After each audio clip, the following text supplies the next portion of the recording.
extra little bit of perspective that comes in completely fresh that can say, here's an idea. So those help. And then I think the combination of like knowing the gear that you have, knowing and that can be plugins or real physical things, but knowing the gear that you have, knowing techniques to try to mess with stuff, and just having those tucked away, experimenting with things, and remember when something didn't work because it might work for something else. Love it, man. The one that I joke about is Soundtoys Crystallizer, because it's such a particular sound that I'm always like, man, I need something like kind of weird and mysterious, like Crystallizer. Let's try it. And sometimes it works, sometimes it doesn't. But I always feel like, I found a reason to use it. So love those Soundtoys plugins. Yeah, I need to dig into the Crystallizer because I haven't used it that much. It's these. You can do these like reverse pitch shifted like delay slices, and nice. You can make it go reverse or forward, but it's really like even you just kind of pull it up and put it on a bus, and it's a weird sound, but sometimes it's great. So things like that, or sometimes I'll use old guitar amps with spring reverbs in them for like vocal reverbs or something, and nice. I'll just set it up in the booth and put on like basically send like a reamping signal. Exactly. I'll set that up on my bus so that it's like a hardware insert, except it's just going out to the amp, back in through a mic and a pre, and then back into my aux track. And then I'll print it at the end of the mix, so I don't have to try to recall my amp settings.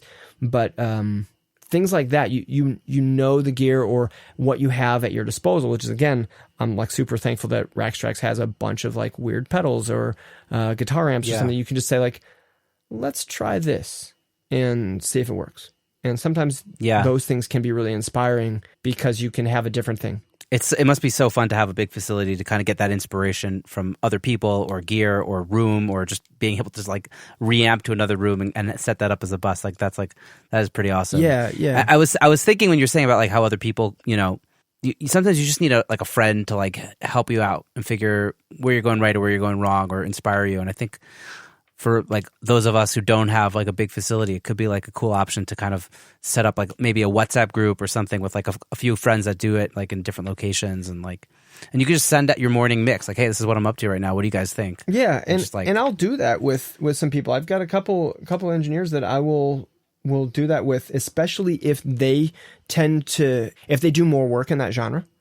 I'll say, hey, what do you think of this? Is this working? What's working? What's not? And it's usually because it doesn't feel like it's working to me. So like, all right, where am I at with this?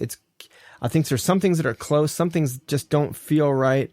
And often they can like pinpoint some things. I was doing that recently with, I was working on some salsa tracks, and it was a really interesting process, and I love working on music that is not like my standard, like what I'm just not as familiar with it, and so it forces you to learn and listen differently. So I would like send some stuff to a producer friend of mine and say like, hey, what's working with this? And he knows salsa, and so he would be like, all right, here's some pointers, and or here's some references and that was super helpful. And you listen back and forth, and you kind of let some of the sounds that the intended audience of a song, the things that they are going to be familiar with, I am not always going to be familiar with. Sometimes I am, but not always. And so I need to get kind of like that established in a little bit. And so, bouncing it off of someone else can be really, really helpful for that sort of thing. Yeah, that's awesome. I really love it. Do you find that you've been like kind of niching down to into mixing recently, or is that mostly just like a COVID thing? I think that's primarily what I've been able to do during the COVID. But no, I would say that many of the projects that I mix, I am also recording. So not everything that I record do I mix. Not everything do I mix did I also record. But you just do a fair amount of both. Yes. It just happens to be that recently with everything happening. Right. And some of it was just like, that was the stage of production we were at anyways. So it was like, That's well, awesome. we're at the mix stage. We're already done tracking. Well, that's convenient since we can't get together to track anymore anyways. Like, I'll just work on the mixes. So I have found that I've done recently more mixing of things that people have done themselves. That is a little bit of a more recent thing. And it's not just because of COVID, but it's just because of the way the industry has been changing. Exactly. This sort of hybrid production that goes between studios, commercial facilities, home studios, and you got session players that are working from home and files are getting bounced around, and totally. So that sort of hybrid production. How do you feel about it? As long as it's being done well, I'm all for it. Because there are certain things where it's like there's no reason that I need to sit with a session player to come in and do MIDI keyboards. Like, there's no reason that they need to come in and do that. Now, if we're in the middle of a production and someone's like, hey, let's lay this part down, then yeah, of course. Like, we'll pull out a keyboard and we'll track some MIDI strings or something, But there's a lot of times where it says, you go take the time to do your performance if you have that capability and do that and bring it in. Vocals are a particular one that is either good or bad. And I've worked on some things where it's like, hey man, I can hear your room and it's limiting what I can do in the mix. And then sometimes those people have said, you know what, I'm just going to come into the studio and record my vocals. And there's been other times where there's people that just by necessity, whether they don't live in town or they just want to say like, I want to spend a lot of time on my vocals. I want to be really picky, where I'll help them get set up to do their vocals from home. So I'll make recommendations about some acoustics things and how to get set up. I went to a guy's house last year, brought a bunch of mics, and we did figured out we did a mic what he should buy. Yeah, exactly. And then he did a bunch of stuff. He decided what he liked the best, and he got that, and he would record his vocals. He would send me samples, like, how is this? Is this going to work? And I would put it in the track and listen and say, okay, yeah, that's going to be fine. Or, hey, that's, there's a little too much reverb here. I'm hearing this sort of resonance of your room. So there's plenty of times where it can work great. And it allows people with weird schedules to get their stuff done, and then they just send me the files and I'll mix them in. So you do lose some of the interaction, and I wouldn't say it's right for everything, but there's a lot of stuff that, hey, this is modern production. This is how it works, and you just gotta roll with it and be prepared for whatever comes. Yeah, I mean, kind of one of the ideas I've been toying with since the whole coronavirus thing started is just like doing like production coaching and helping artists kind of record from their own home. Sure. And, I could be there to help them like figure out what's missing and maybe edit and mix and stuff. It just seems that like, I feel like it's an obligation at this point for musicians to have some sort of home recording setup. And it doesn't mean that all the productions have to take place in their home. Right. But at least you have a tool that you could collaborate with other producers with. Right. Like the very least. Seems to be the way things are going anyways. Yeah, and I think it's the same thing for engineers to need to have a production space or a mix space that they can do work out of.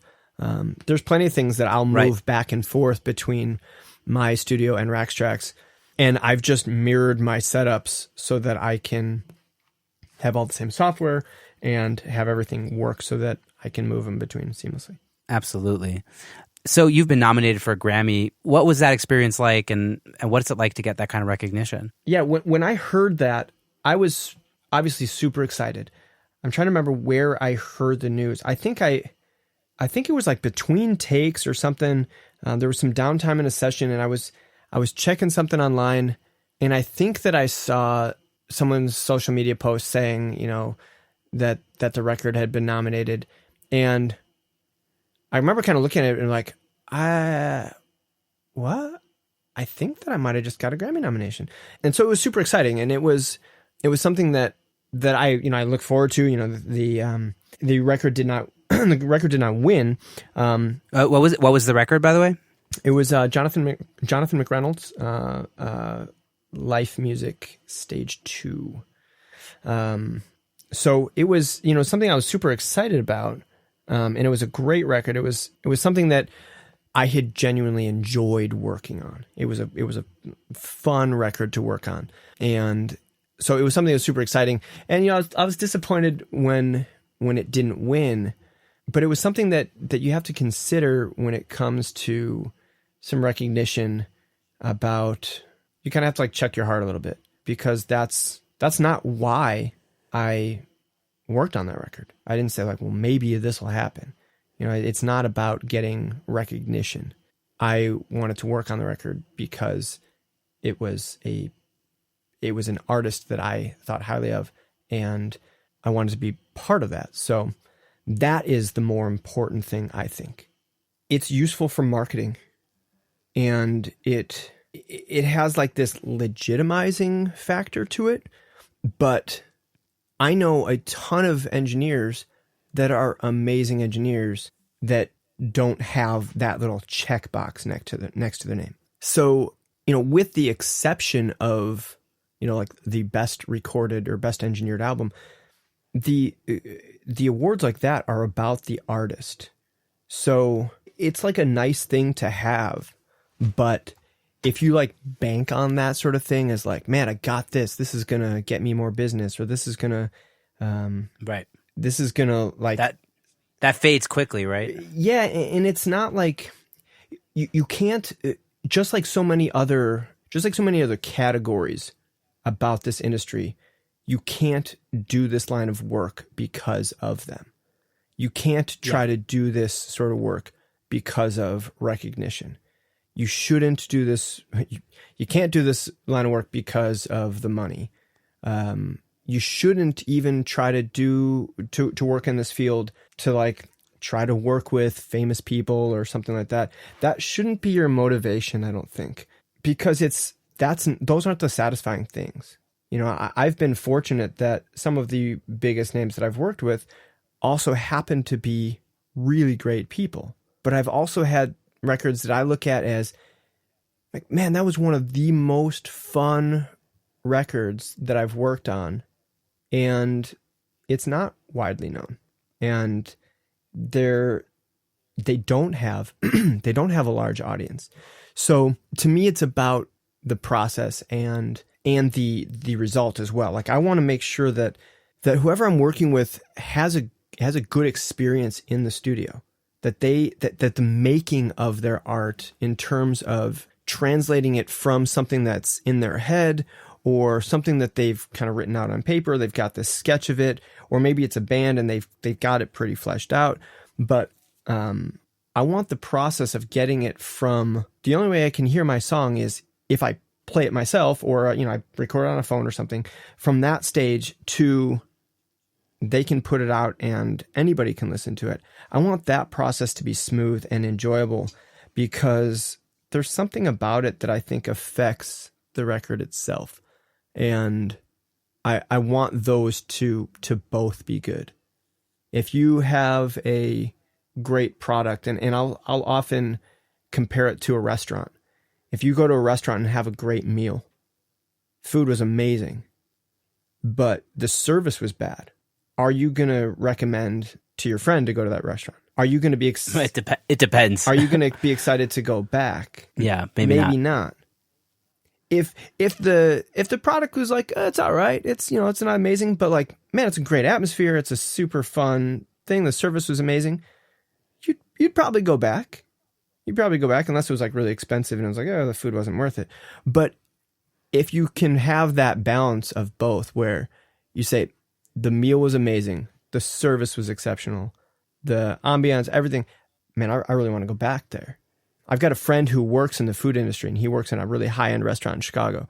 And he and I used to work together at Rax Trax, and we would talk about this all the time, that the overlap between these two industries is so